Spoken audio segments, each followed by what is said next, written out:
I'm Caleb Brooks with the AHSAA Radio Network. I'm at Bayside Academy, joined by legendary volleyball coach, Coach Ann Schilling. And Coach, I look forward to all my interviews, but I want you to know this is one I was really looking forward to. Coming here, sitting down, talking to you because, I'm from Alexander City, Alabama, and obviously about 3.5 hours away from you guys. But we sit here and we watch y'all's program year after year, and all the time around November, we just see state champion Bayside. And for you, you've built a great program here, and you've really established a true, blue blood program here at Bayside. And for you, obviously, coaches are always looking ahead. They're always thinking ahead. But when you do take a step back and you really think about what you guys have accomplished here, how surreal is it?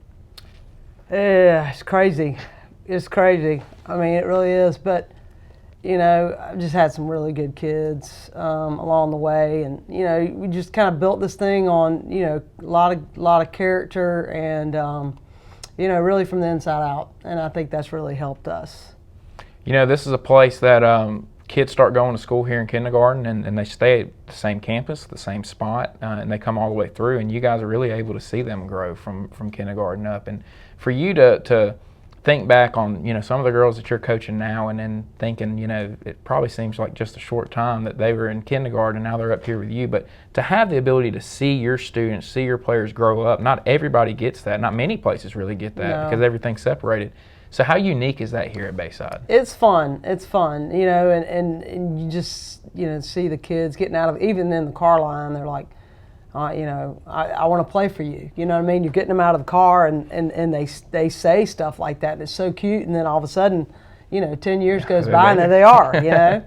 So it's pretty neat. This is a really it's a really great atmosphere. This school, a lot of great things going on here. And they talked about, the girls talked about how they just love you, as a person and everything. And do you think that having the ability to be around them for their whole entire school life really helps in that you are developing relationships before they're in the 9th grade? Some coaches don't get that luxury. Oh yeah. I think it helps. It definitely helps. And we're like a family here, and I'm not just saying that. It's not just a cliche. It really is. We are extremely close, and you just get to talk to them on a daily basis, and just spend time with them. And I just feel like I have the best of the best. So 17 straight.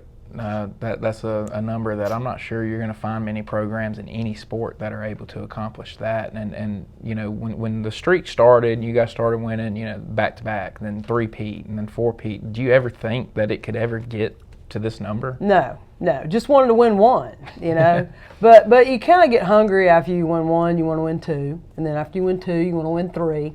It's always your goal, end of the season goal. But there's been several years, a lot of years where we have come back from just being, just way down and come back and fought our way back to the top. And I just remembering some of those hard fought matches that have really come, within a eyelash of losing them, mm-hmm. but being on the winning side.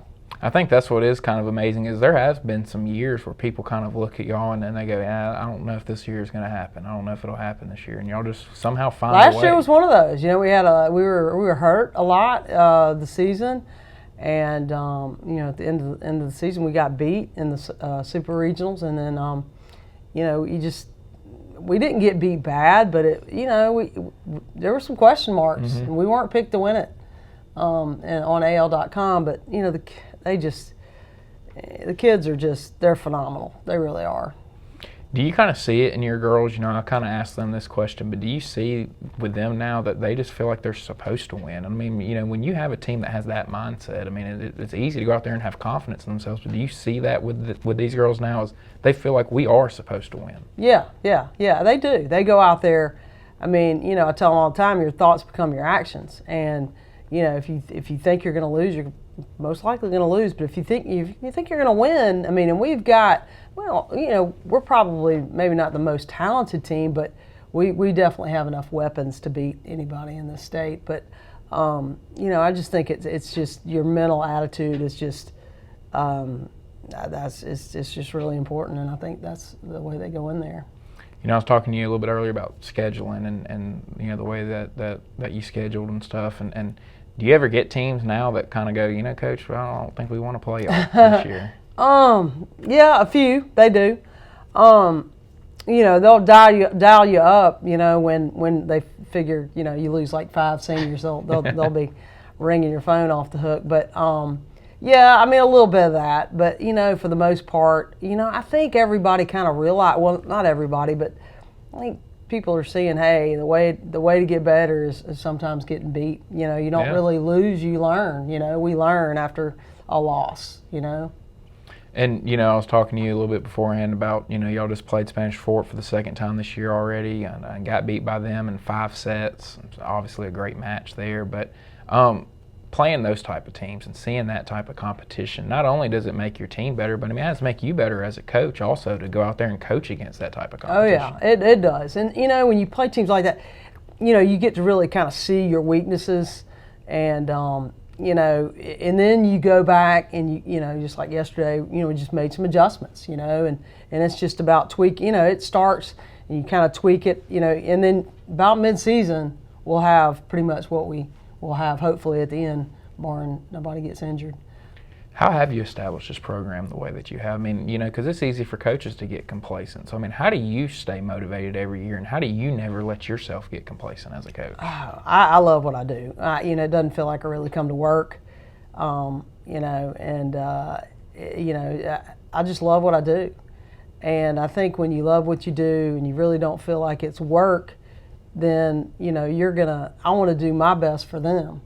And so, and that's just it. And, you don't ever want, you don't want that class to ever have to lose one if they don't have to. You realize it's gonna happen one day. But, you want it for the kids, that senior class keeps you motivated. And all of them too, but the seniors are a little bit more special each year, so. When you decided to coach, what was it that drew you to being a volleyball coach that made you, want to take on this profession and stick with it as long as you have? Well, I'm highly competitive, so I think that it kind of started with that. And like I said, I loved growing up. I grew up in a Catholic youth organization and started playing sports at a very early age, and I think it was kind of innate in me. I just didn't realize it. And I didn't major in it in college. And then so I went back and I actually have a minor in it, but I don't actually have a degree in physical education. But, I got a call when I graduated. Well, right after I graduated from Auburn from my high school coach at McGill. Her husband was the AD here, and he called me and he goes, "Would you be interested in coaching?" I really hadn't thought about it that much. And I was like, yeah, that sounds good. And I thought I'd be here for like 1 or 2 years and then move on up somewhere. And I fell in love with this place. Yeah, that's kind of what I was going to ask you about, being from McGill and obviously they've probably come knocking down your door to try to get you over there. What has made you never want to go back home to stay? It's just that family atmosphere, and I just kind of knew that I just liked the smaller school. The family atmosphere was just really what I really liked a lot. So, and it's like once you kind of build something, it's hard to kind of let it go. You know what I mean? And I've struggled with that part too. But, I love McGill, but I love Bayside. You know what I mean? McGill was a great place, and it still is, but it's just the smaller aspect, and I live over here too. You mentioned last year a little bit earlier, and last year was probably the most challenging year, for you as a coach in your whole career, and not only because, like you said, y'all weren't favored, y'all weren't, looked as a favorite because y'all did take a step up in competition to 4A a year ago, but on top of that, you got some bad news and you were diagnosed with cancer and had to deal with that. And so, I guess the first question I want to ask you about that is, hearing news like that and being a coach and that's a wrench thrown in your whole life, not just coaching. So how do you deal with that as a coach and not let that affect your coaching and really affect your team? I think when I got diagnosed, it was like, I suddenly flipped. It wasn't, I had none of the why me, like some people say, why me? I never had that. My mind switched directly to, oh my gosh, look at how blessed I've been. I mean, I had been super duper, and I was like, God, thank you for all the blessings that you've given me. And then, then I wanted to go out and bless other people. And once you get the focus off yourself, and I was like, I would just like do stuff because it made me feel better because I wasn't focusing on myself. Mm-hmm. So I think that's the thing, the cancer hadn't made me a better person, but through the cancer battle, it's really made me a lot more well-rounded. I'm kinder. I see better. I'm a different coach, my headmaster's like, oh, I don't want you changing. I'm like, look, I can change and still produce what I need to produce. But I think it was basically shifting not that I was selfish, because I don't think I've ever been really selfish, but just really just doing things for other people, and just it helped me actually just coming up here and coaching. Yeah. Rather than laying in my bed sucking my thumb rolled up like a that's just not me. Mm-hmm. And obviously coaches never want to say that they favor one team over another and they like one team over another, but for you, was last year a little bit more special due to all the circumstances? Not only that, but also going up to 4A and competing there and still winning it. It was, and that's the thing. You have to kind of, with this competitive balance and the multiplier, you have to kind of like, okay, well, let's just see how many divisions we can win. You know what I mean? So now we've won 4 different divisions. If we get bumped up to 5, I'm going to try to win 5, So you just try to get the motivation a little bit different too. And but yeah, it was because I was going through a lot, but I tried not to, I just gave the kids the good news, and I got a lot of good news during the season, which was good, because I got to share kind of some things that were going on in my life, and they really weren't really used to hearing stuff like that. So I think it helped them, because they were kind of looking at me like, hey, what you got now? You tell us to put our big girl panties on, and what are you going to do, And I think it helped them. Honestly, I think it helped them to see me going through what I was going through. I think when we had some adversity, I think it helped them seeing me. And they were like, well, you know what? We can do this. Mm-hmm. Y'all have, like you mentioned, taken steps up year after year. I mean, 1A, 2A, 3A, now competing at 4A. And what are some of the differences that you see as a coach, with all the classifications in volleyball? Because obviously football, it's size-wise of the team and things like that. So volleyball, what are the differences in each classification?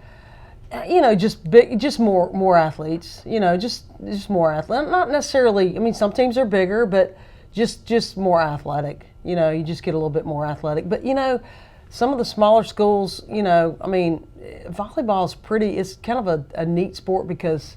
Some of the smaller schools, you run into a year where you just have a lot of talent, you know what I mean? And then sometimes just kind of, it ebbs and flows, you know what I mean? It's up and down, and you just have to figure out different ways to win. But just more athletes. How has volleyball changed since you began coaching? I mean, how has the game changed? How has it kind of evolved, from when you really took on this profession? Just more physical. I mean, kids are stronger, faster. There's really more of a specialization now than, when I was coming up, we played everything. And then kids now are, they're not playing 3 sports. They're playing maybe 2, and some of them are just playing 1. Mm-hmm. So it's different. This group here, they come up to school and they work out in the weight room 6:15 to 7:15 in the morning. We didn't do that when I was at McGill. We did, but it was during the school hour, and and it wasn't as intense. This place here, they provide you with so many great facilities. They provide you with what you need here, and how much does that help you as a coach? To know that they're going to support you in what you need to make your program into what it is. It's important. We'd figure out a way to win even if we didn't have it, but it sure is nice to have, nice things, nice locker room, nice equipment, and they take good care of us here. They really do. Tell me a little bit about this year's team for you and what you see from them so far, what's been impressive about them, and then also what areas you really feel like y'all need to improve in. I like this group a lot.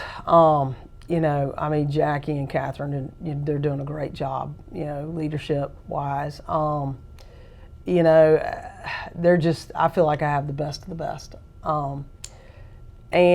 But we just got to get more consistent, you know, that's the main thing. I mean, I think Jackie said it earlier. We just talk about just getting more consistent and just not making as many unforced errors as we are right now.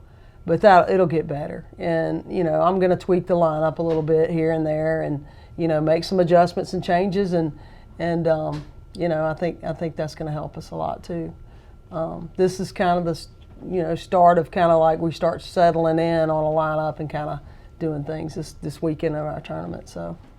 And, I mean, you know, obviously they felt like the girls all, you know, that they said that they feel like this team's really good too, and they like this group and like being around this group. But, you know, I guess from hearing what y'all say, y'all really feel pretty confident about what you're doing on the court. It's just the being consistent with what you're doing on the court. We are very well. It's one of the most well-rounded teams offensively that I've ever had.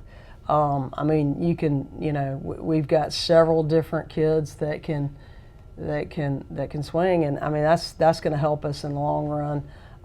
But yeah, I like this group. I think they're going to do nothing but get better, and I'm excited to see where we'll be in October. You know, we just got to stay healthy. Well, Coach, I really appreciate you taking the time to sit down with me. Thank you. Yes, Thank ma'am. You know, enjoyed it, and looking forward to seeing how this year shapes out for your team. And I wish you nothing but luck, and maybe you'll go get number 18. I hope so. Thank you, Caleb.